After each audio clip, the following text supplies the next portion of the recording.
सबसे पहले तो नमस्कार। कैसे हो? बढ़िया बढ़िया। कैसे चल रहा है आपका स्वाध्याय? बढ़िया चल रहा है। अच्छा चल रहा है। अपने बात किसकी कर रहे थे? गुलाम वंश की दिल्ली सल्तनत में बात कर रहे थे। किसकी? दिल्ली सल्तनत, जिसमें हम किसकी बात कर रहे थे? गुलाम वंश के अंदर इल्तुतमिश की बात कर रहे थे। ठीक है, गुलाम वंश चल रहा है अपना। अच्छा, इस गुलाम वंश में अपने बात की सबसे पहले कुतुबुद्दीन ऐबक की। कुतुबुद्दीन ऐबक के बारे में कल अपने किसकी बातें कर गए थे? इल्तुतमिश की। सारी बातें कर ली थी कल। मैंने आपको बलबल के बारे में समझा दिया था, रजिया सुल्ताना के बारे में भी समझा दिया। ठीक है, आज अपने लिखने वाली बातें रह गई। तो आज अपने किसके बारे में लिखेंगे? रजिया सुल्ताना। ठीक है, रजिया सुल्ताना। अगर रजिया सुल्ताना की बात की जाए तो इसका जो शासनकाल है 1236 ईस्वी से, क्योंकि 1236 ईस्वी में किसकी मृत्यु होती है? इल्तुतमिश की। बामियान अभियान पर जाता है वो, मध्य एशिया में बीमार पड़ता है, वापस दिल्ली लौटता है। 29 अप्रैल 1236 ईस्वी में उसकी क्या हो जाती है? मृत्यु हो जाती है। ठीक है, 1240 तक इसका शासनकाल है। ठीक है, अच्छा अब देखना इल्तुतमिश ने क्या किया। इल्तुतमिश ने अपनी पुत्री रजिया को शासिका बनाया। क्या किया उसने? क्या किया? शासिका इसको बनाया। इल्तुतमिश ने अपनी पुत्री रजिया को शासिका बनाया। ठीक है, या कहूं तो मैं उत्तराधिकारी घोषित किया। पर अमीर तुर्कों ने क्या किया? अमीर तुर्कों ने इल्तुतमिश के पुत्र, क्या नाम मिलता उसका? फिरोज रुकनुद्दीन। फिरोज रुकनुद्दीन को शासक बना दिया, रजिया को हटाकर। किसको हटाकर? इन्होंने क्या किया? रजिया को हटा दिया और इसको शासक बना दिया। किसको? इसके पुत्र रुकनुद्दीन को। एक दिन का टाइम मिलता है, जुम्मा की नमाज, शुक्रवार की नमाज पूरी अदा करने के लिए क्या जाती है? रजिया जाती है। ठीक है, और लाल वस्त्र धारण कर जाती है। जुम्मा यानी कि शुक्रवार, नमाज अदा करने के लिए, ये मैंने सारी चीज समझा तो दी है ना। ठीक है, अदा करने के लिए रजिया कौन से वस्त्र? लाल वस्त्र धारण कर जाती है। क्रांति लाल वस्त्र धारण कर जनता से सहायता मांगती है। सहायता मांगती। कोई जनता भी परेशान थी ना। किससे परेशान थी? रुकनुद्दीन से परेशान थी। शासिका किसको बनाना चाहती थी? जनता भी किसको? रजिया को बनाना चाहती थी। और देखो क्या हुआ, मिटा दो ऊपर से। अब देखो, ये मिटा दो नीचे से। अच्छा अब देखो क्या किया कि जनता ने क्या किया? सहायता की किसकी? रजिया की। और सुल्ताना फिर से कौन बन गई? रजिया बन गई। याद रखना कि दिल्ली की जनता ने प्रथम बार स्वयं अपना शासक चुना है। ठीक है, किसको चुना है? रजिया सुल्तान को। रजिया सुल्तान को चुना है। फिर से बना दिया गया ना इसको शासक। ठीक है, अच्छा फिर आ जाती है कि इसने विवाह किससे किया। देखो विवाह की अगर मैं बात करूं तो बठिंडा के गवर्नर कौन थे? गवर्नर अल्तुनिया से विवाह किया इसने। अल्तुनिया काफी बहादुर था ये अल्तुनिया। ठीक है, इससे विवाह किया। अच्छा फिर एक टाइम लिमिट मिलती है। टाइम लिमिट क्या मिलती है कि कैथल हरियाणा के पास, किसके पास? एक चीज याद रखना कि रजिया भारतीय इतिहास की, ये चीज याद रखना, रजिया भारतीय इतिहास की प्रथम क्या है? ये मुस्लिम शासिका है या सुल्ताना है? क्या है? शासिका या फिर सुल्ताना है, ठीक है। कौन है? रजिया। याद रखना कौन? रजिया। और देखो मिटा दू, देखो अल्तुनिया और ये रजिया दोनों क्या थे? कैथल हरियाणा के पास से गुजर रहे थे, तभी डाकुओं ने क्या किया कि इनको लूट कर मार डाला। किनको? इन दोनों को। मिटा दूं? अपने किसकी बात करेंगे अब? बलबन की। ये दिखवा देता हूं मैं थोड़ी चीजें। कहां पर? कैथल हरियाणा के पास। कैथल हरियाणा के पास डाकुओं ने क्या किया? इनको दोनों को मार दिया, ठीक है।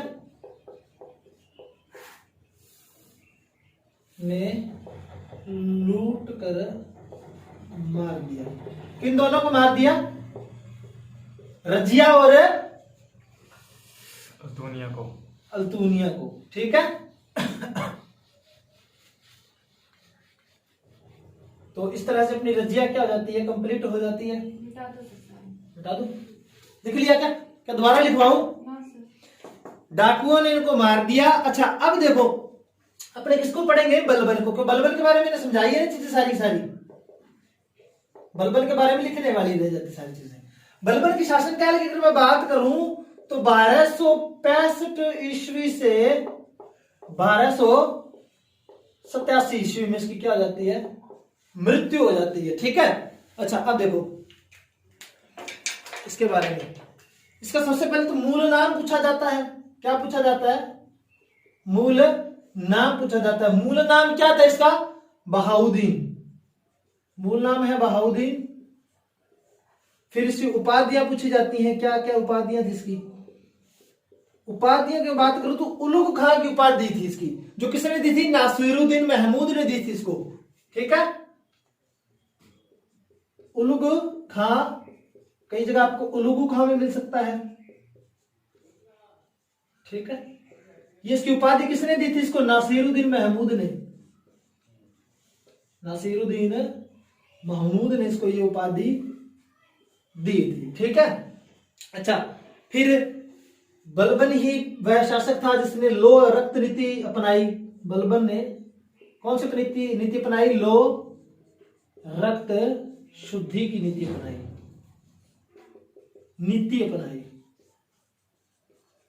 ठीक है, ये चीज याद रखना। अच्छा फिर अगर मैं बलबन की बात करूं तो बलबन इल्तुतमिश की जो गुलाम चालीसा थी, इल्तुतमिश की चालीसा दल का क्या था? ये सदस्य था। और इसने किसने? बलबन ने इस दल का क्या किया? खंडन किया। क्या किया? खंडन किया। यानी कि इसको खत्म किसने किया था? इस दल को ही खत्म किसने कर दिया? तो इसके दल को बलबन ने खत्म कर दिया, ठीक है। मिटा दूं? क्या हो गया? लिख लो, कोई प्रॉब्लम नहीं।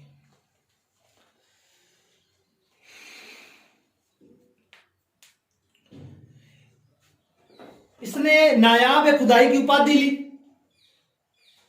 या कहूं तो इसने अपने आप को क्या कहा? नायाब खुदाई कहा। क्यों कहा? क्योंकि अपने आप को ईश्वर का प्रतिनिधि मानता था ये। बता दूं?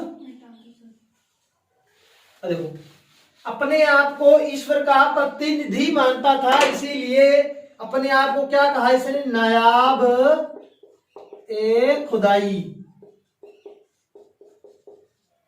ईश्वर का क्या मानता था ये? प्रतिनिधि मानता था अपने आप को, ठीक है। अपने आप को या फिर सुल्तान को, ठीक है। आप ब्रैकेट में सुल्तान भी लिख लेना, ब्रैकेट में सुल्तान भी लिख लेना तो खुद। हालांकि देखो ये चीज मैंने पहले बता दी, ये सुल्तान की तरह ही अपने आप को ट्रीट करता था, बट सामने नहीं आ रहा था क्योंकि नासिरुद्दीन के नीचे रहकर कार्य कर रहा है ना, नीचे रहकर कार्य कर रहा है। इसीलिए क्या है, खुद को सुल्तान की उपाधि नहीं दी, बट सुल्तान की तरह अपने आप को पेश करने की कोशिश कर रहा है, काम वैसे ही कर रहा है, शासक की तरह कर रहा है, ठीक है। तो अपने आप को क्या है? खुदाई कहा, इसे नायाब है खुदाई कहा इसने। अच्छा, फिर इसके बारे में चीजें क्या मिलती हैं कि बलबन अपने आप को, बलबन अपने आप को ईरान के अमीर वर्ग अफरासियाबी, कौन सा, अफरासियाबी,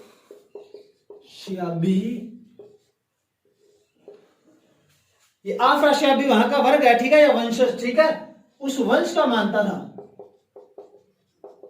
कौन अपने आप को कौन मानता, बलबन मानता, ठीक है, अफरासियाबी वंश का मानता, जो कहां का है, ईरान का। कहां का है, ईरान का, मध्य एशिया, तुर्क वहीं के थे, ठीक है। अच्छा, फिर देखना, इसने अपने आप को 2 उपाधियां और दी, फर्रे इजदी, फर्रे इजदी और जिल्ले इलाही, जिल्ले इलाही यानी ईश्वर का रूप, ईश्वर का रूप। अपने आप को क्या मान रहा है वो, बार बार एक ही चीज दर्शाने की कोशिश कर रहा है, अपने आप को ईश्वर का रूप मानने की कोशिश कर रहा है। दिल्ली सल्तनत, इस तरह से आप लिखना कि दिल्ली सल्तनत का जो प्रथम शासक है जिसने अपने आप को इन उपाधियों से विभूषित किया है, ठीक है, और मध्यकाल भारतीय इतिहास का भी ये प्रथम शासक है जिसने अपने आप को इन उपाधियों से विभूषित किया है। दिल्ली सल्तनत का, दिल्ली सल्तनत का प्रथम शासक जिसने क्या किया, जिसने यह उपाधियां धारण की, यह उपाधियां धारण की, और मध्यकालीन भारतीय इतिहास का भी यह प्रथम शासक है भाई जिसने ये उपाधियां धारण की। मध्यकालीन भारतीय इतिहास का भी ये प्रथम शासक है जिसने फर्रे इजदी और जिल्ले इलाही की क्या की हैं, उपाधियां ली हैं, ठीक है। ये चीजें आप इस चीज में नोट कर लेना, आप याद रखना इस चीज को। अच्छा, फिर बात करते हैं कि सुल्तान के पद, बता दो, सुल्तान के पद की गरिमा बढ़ाने के लिए इसने 2 प्रथाएं प्रारंभ की। इसने क्या की, सुल्तान के पद की गरिमा बढ़ाने के लिए क्या किया, 2 प्रथाएं प्रारंभ की, 2 प्रथाएं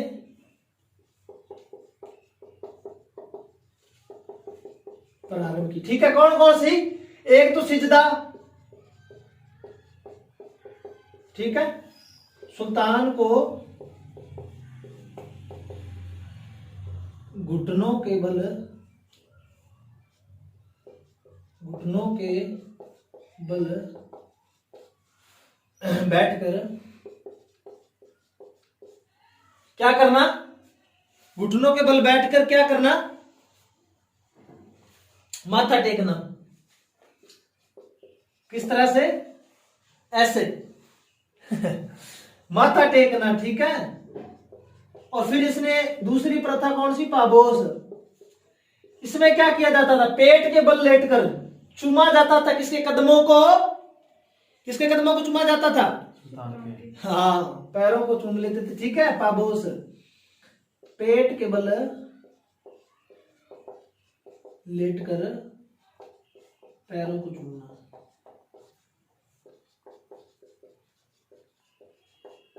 ठीक है। तो ये 2 प्रथाएं इसने प्रारंभ की, और फिर इसने नवरोज मनाना प्रारंभ किया। मैं इधर लिख रहा हूं, ठीक है, नवरोज या नौरोज मनाना प्रारंभ किया। किस रूप में, नया दिन होता है, ईरानी कैलेंडर का पहला दिन होता है, ये ईरानी कैलेंडर का क्या होता है, पहला दिन होता है। ये नववर्ष भी कह देते हैं इसको, क्या कह देते हैं, नववर्ष भी कह देते हैं इसको, ठीक है। तो ये चीज याद रखिएगा आप। अच्छा, फिर बात की जाए इसके रूप में, तो वृद्धों को इसने पेंशन देना, ठीक है, किस रूप में, एक तो वृद्धों को पेंशन देना, और एक अयोग्य सैनिक जो होते थे सेना में उनको पेंशन देना प्रारंभ किया। बता दूं, फिर क्या किया इसने बलबन ने कि एक तो वृद्ध व्यक्ति जो होते थे वो वृद्ध व अयोग्य सैनिकों को